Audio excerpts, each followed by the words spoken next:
Welcome. So, as we reach the end of the course, I thought I will show you or talk to you about something very interesting and unusual. This is called Small Towns in Cinema, the Crisis of Representation. Now, you would remember the representation of cities in cinema. We have been talking about that, and we particularly refer to cities with reference to Hindi films. I hope you remember that.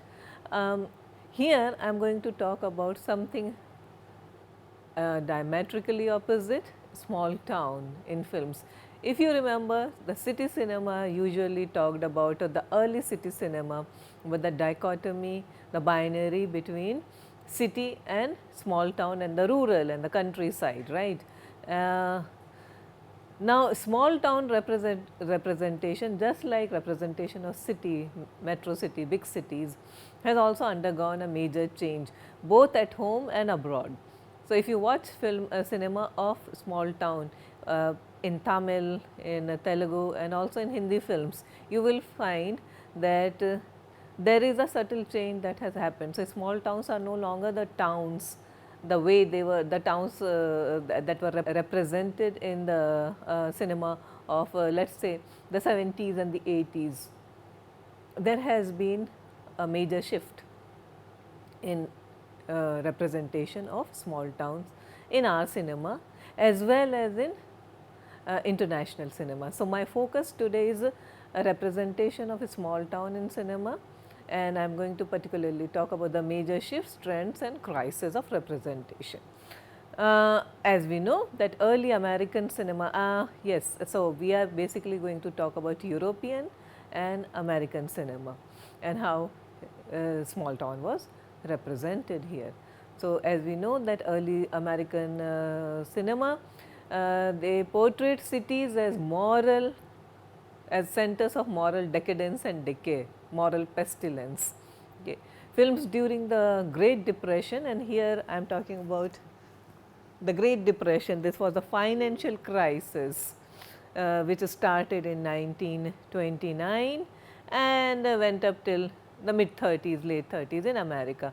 So, it was a time when cinema portrayed small towns as safe havens, more or less an escapist fantasy.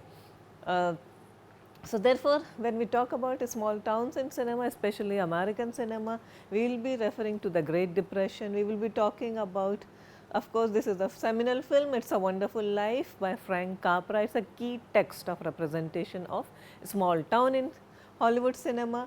There was also a play on which films were based, Our Town by Thornton Wilder. Now, I said films were based because there have been a number of films based on Our Town. There has been a television series and also TV films also based on Thornton Wilder's Our Town, which is again is all about life in small American town. We will also be talking about To Kill a Mockingbird. I am sure many of you are aware of this novel by Harper Lee, which is about racism in a small town in America. And then when we talk about shift, we will talk about Splendor in the Grass by William Inge. It is based on a play by William Inge and directed by the great Elia Kazan. Also the 70s, the American New Wave film movement when it started. So, we had The Last Picture Show by Peter Bogdanovich, and then more recently we had films such as Pleasantville and also Chocolat by Lasse Hallström, also What's Eating Gilbert Grape again by Lasse Hallström. So, when we were discussing European cinema, we were talking about filmmakers from Sweden, and we have already referred to Lasse Hallström. Today, we will look at two of his major films in Hollywood. During the Depression years, small towns were represented as safe haven or haven for people. It was more or less represented in order to give some kind of respite, some kind of escapism. So, it offered escapism for the American public, that all is well with the world.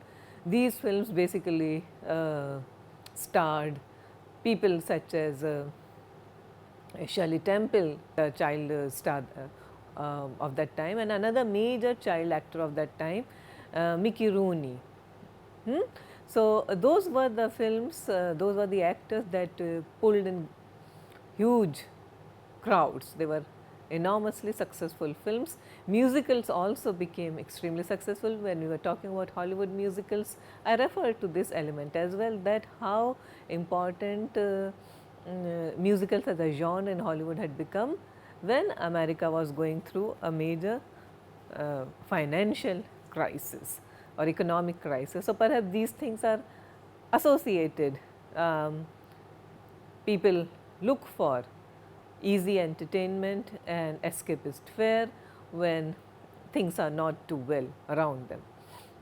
Another major actor or major child star of that period was the great Elizabeth Taylor, who also starred in a number of films and most popularly Lassie Come Home and National Velvet, which was her debut feature.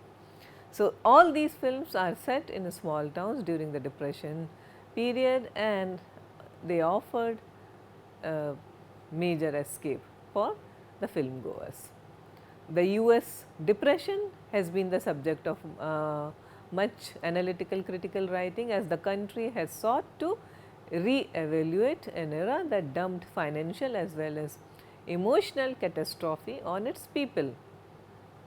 The most important novel of that period is The Grapes of Wrath by John Steinbeck. There has been a major film based on the novel starring Henry Fonda, and it was directed by John Ford, one of the greatest films ever made on and about the Depression period, and the novel was a 1939 novel. The US Depression is also depicted very well in and that era is depicted in Harper Lee's To Kill a Mockingbird, which is set during the Depression and deals with racism in a small town America. Now, American small town in films, in American films. So, during the Depression era, as we have been talking about, small towns are safe havens, and films such as Our Town and Mr. Deed Goes to Washington, and also The Best Years of Our Life. These films depicted that everything is all right with the world. Andy Hardy series, and this was a popular series of films starring a major child star of that period, Mickey Rooney. It denied the presence of the depression, which is very interesting, that in these films depression was not even hinted at. It was as if these things just do not matter and everything is all right with the world. Most of these Andy Hardy series and also films such as National Velvet and Lassie Come Home, and also the great musicals of the time, they were MGM productions. These were the feel good films set in small towns, which emphasized on old world family values, traditional values, and suggested that true happiness lies in community and conformity. This is important to understand, that to conform and to be one with the rural life, the small town life, is the only way out, because in times of crisis everyone comes together and help each other out. So, this was portrayed beautifully in a movie called It's a Wonderful Life. It is a 1946 movie directed by Frank Capra and stars James Stewart and Donna Reed. It was set in a post-war small utopian town named Bedford Falls. It is about the protagonist, played by James Stewart. His name is George Bailey. He is a man, he is a regular American guy who spends his life in helping people out. When he is in financial trouble, he decides to end his life. On Christmas Eve, the entire town prays for him, and this is important to note, that the community stands besides him. These prayers reach God, who sends an angel to help George Bailey. Bailey is shown a dystopic vision of his community, of his town, had he not been born, and thus uh, through divine intervention, he is made to feel the true worth of his life. He is made to realize that how good he has been um, for the people. His life is after all not so worthless. Bailey is told that his town would have turned into a morally corrupt and mercenary place. So, therefore, there is a reason for him to go on. It's a Wonderful Life is an idyllic, idealized portrayal of a small town rather than a reality. The representation is a collective fantasy of, of the audience, of the film writers and the film goers. Basically, it reinforces the construct of Victorian family values and prescribed gender roles. Men are for men are breadwinners and women are homemakers. The film depicts small town community at its best, and it's an all time Christmas movie, an ultimate feel good film, therefore the title. By the 60s, there was a major shift in attitudes towards representation of American small town in films. Films started reflecting disillusionment with a small town, the so called idyllic existence. The protagonists were shown as misfits and ill at ease with their restrictive surroundings. So, you have to conform too much in your small town environment, that was the idea. So, one film of that time, this was not a great success, but still it made a statement. It was Splendor in the Grass, Elia Kazan's, and based on William Inch's play. It's a 1961 film that talks about the repressions of life in a small town, and this film was considered major shift in attitude. Now, here I would like to show you the ending from It's a Wonderful Life.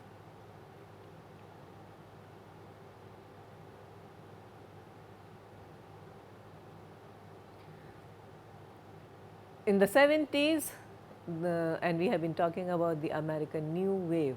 So, the Last Picture Show, directed by Peter Bogdanovich, starring Jeff Bridges and Sybil Shepherd, is a 1971 film which was a major success. And it's interesting to note the title, or sorry, the tagline of the film, Anarene, Texas. It's a small town in Texas, Anarene. 1951, nothing much has changed. That means, so the movie is like a period picture which is set in the 50s. It was made in 71, but depicts the small town life in 51, and the idea is nothing much has changed in life. The setting is a small town called Anarene. A scene takes place outside town at the tank, which is a pond that briefly breaks the monotony of the flat Texan prairies. The protagonist Sam has taken his friends fishing there, even though there is nothing in the tank but only turtles, and that's all right with Sam. He says he doesn't like fish, doesn't like to clean them, doesn't like to smell them. He goes fishing for the scenery. So, Sam is the soul of Anarene in Texas. He owns the diner, the pool hall and the Royal Theatre, and without those three places there is no place to go for young people in that town. So, the film focuses on the loneliness, alienation of the people in a small town. Here is a scene from The Last Picture Show.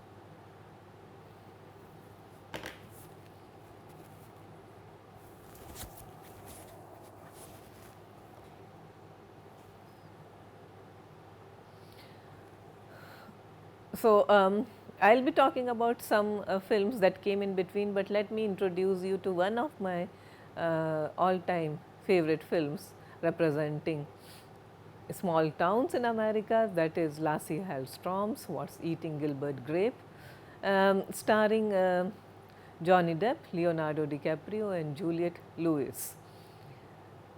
Again, it has a very telling tagline, Arnie knows a secret. His big brother Gilbert is the greatest person on the planet. So, Gilbert is played by Johnny Depp, and Arnie is Leonardo DiCaprio. Gilbert lives in a small town called Andorra, which is in Iowa state. It is a town so flat and so featureless that there is no energy in the town at all, specifically where Gilbert Grape family is concerned. The Grapes, that is the family name, they seem to have been stuck in a rut in Andorra.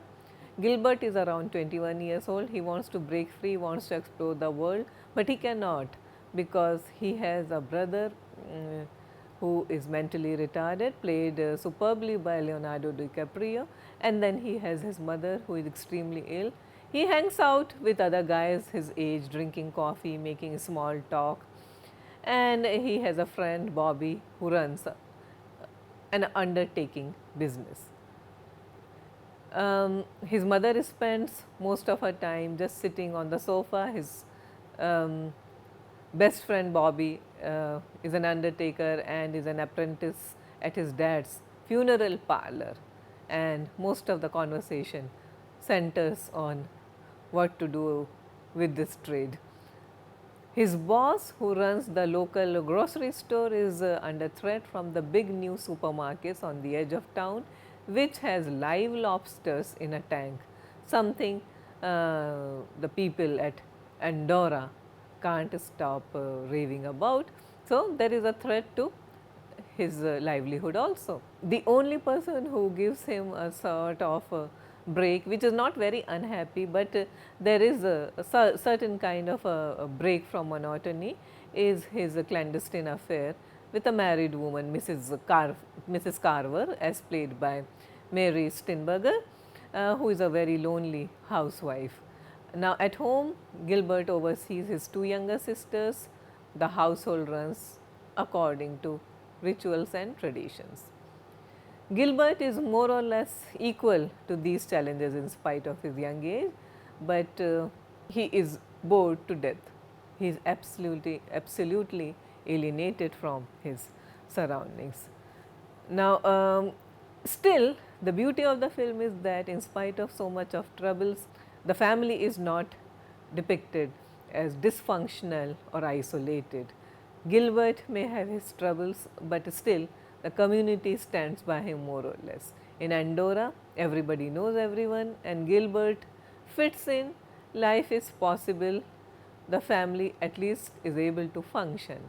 Now, here is a beautiful scene from What's Eating Gilbert Grape.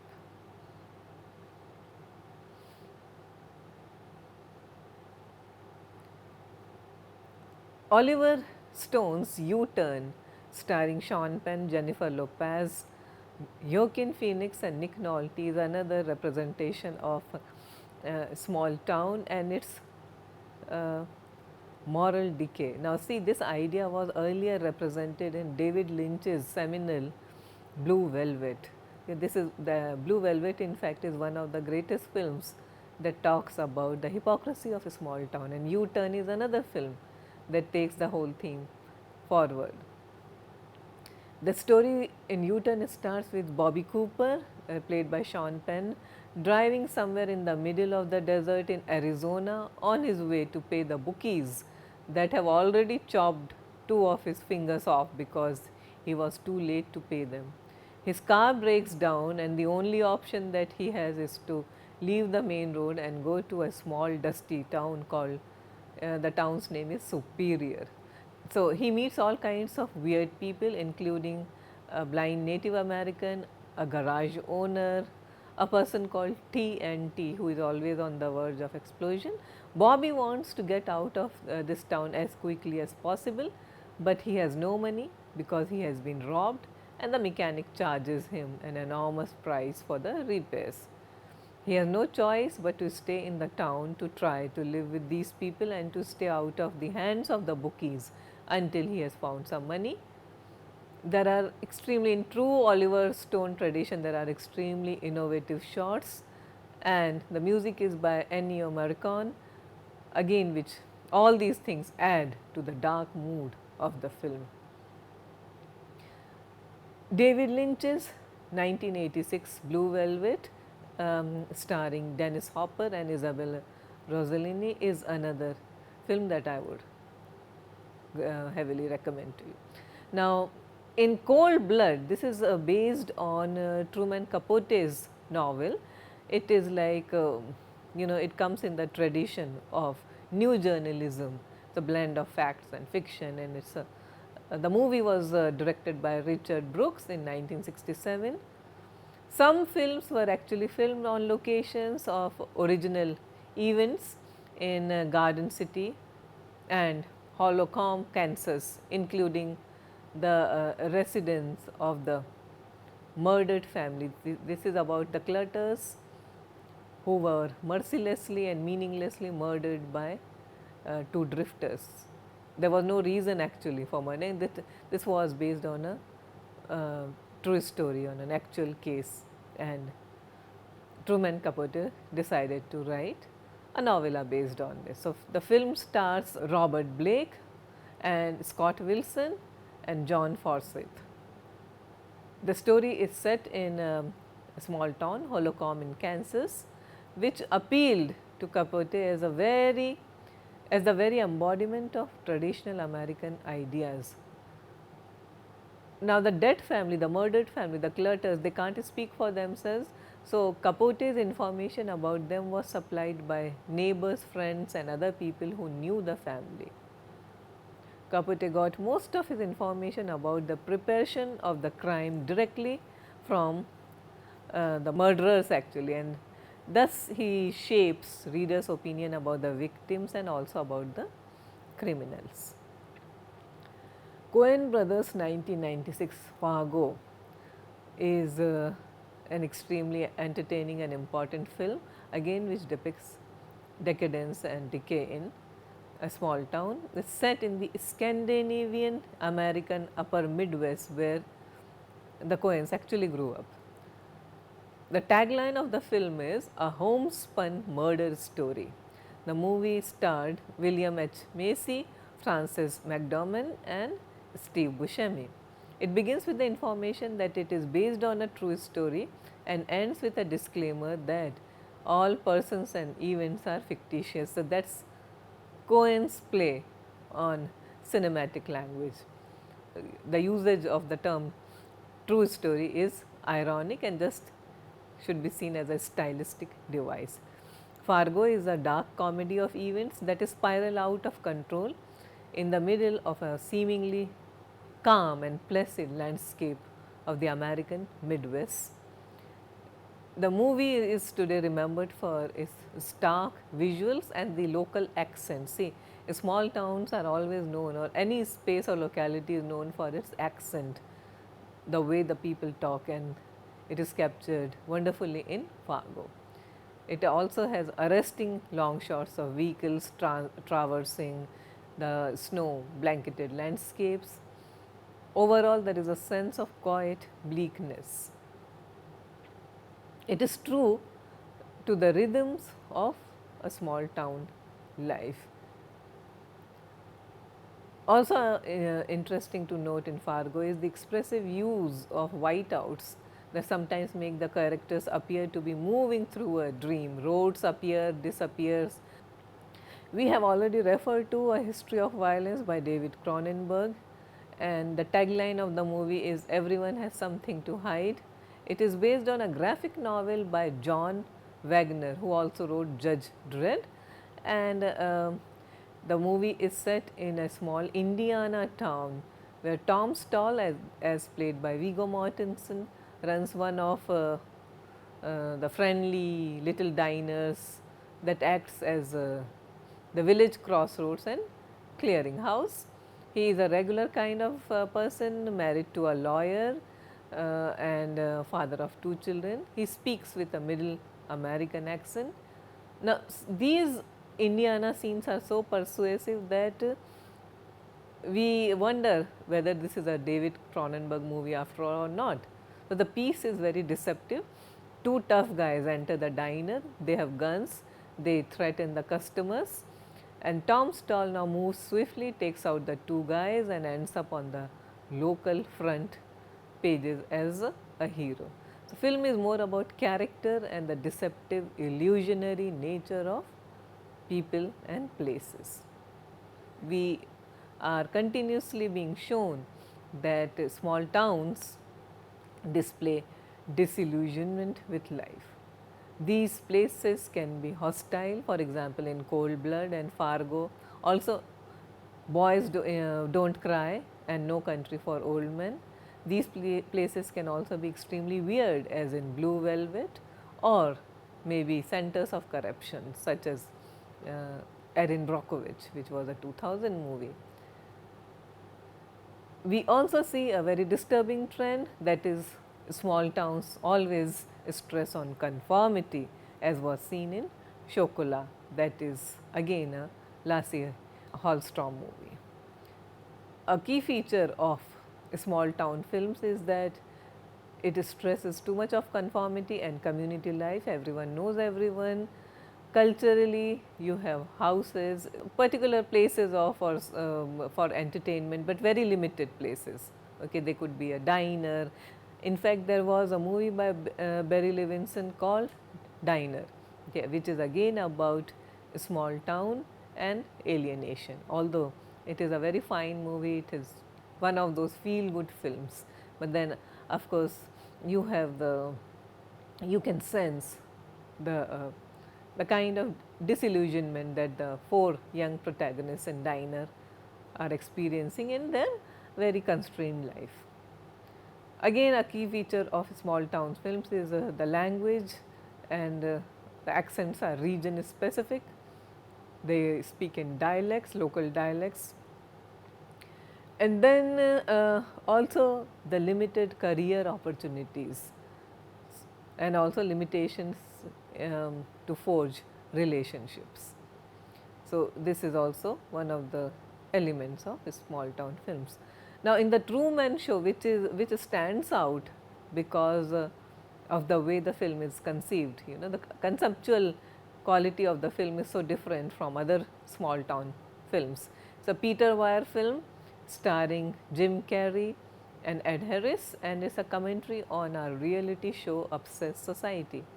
So, it's again a take on nostalgia we feel about a small town, close knit community life.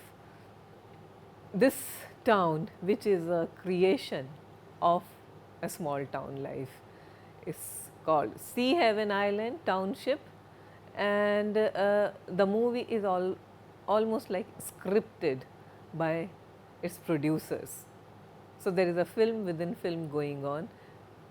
All the inhabitants of the small town are aware of that they are acting in fact in a movie or in a TV show, except the protagonist, that is Truman.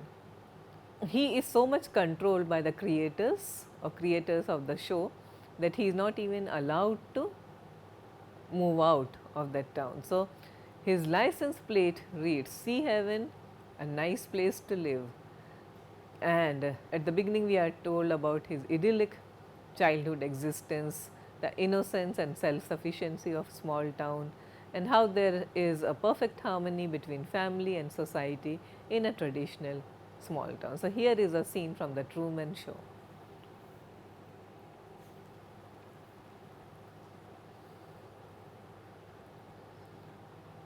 Now, apart from small town films, recently we have also been seeing life in suburbia, okay, and suburbia is no better than small towns.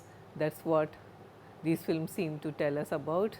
The families and the society here are as dysfunctional as anywhere else. So, some of the major films are American Beauty, Edward Scissorhands, Disturbia, Revolutionary Road, and also watch Devil's Advocate, which is sort of an exception because the hero gets corrupted when he comes in contact with the big city, the New York people, and he finds his moral values again, rather refines his moral values when he returns to his village, to his small town, suburban life. Now, I would like to talk about Chocolat also, which is set in a small French village. Okay, it's again directed by Lasse Hallström, and it stars Juliette Binoche, Lena O'Neill, Carrie-Anne Moss and Johnny Depp.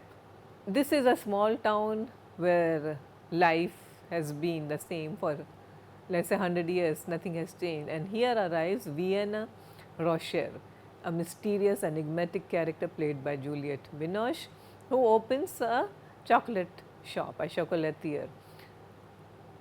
Now, Vienna's effect is extraordinary on the sedate and placid atmosphere of the village. The elderly people, they find themselves recalling young love, troubled couples regain their spark, and sparring neighbors become happy friends. But Vienna's beautiful life, you know, she beautifully decorates her shop with small lovely objects, sumptuous candles, and it also arouses something else, a battle between conformity and rebellion. So, this sparks of moral indignation among certain section of people, especially in the self-righteous character as played by Alfred Molina, that is Count de Renaud, who declares Vienne as public enemy number 1. Here is a scene from Chocolat.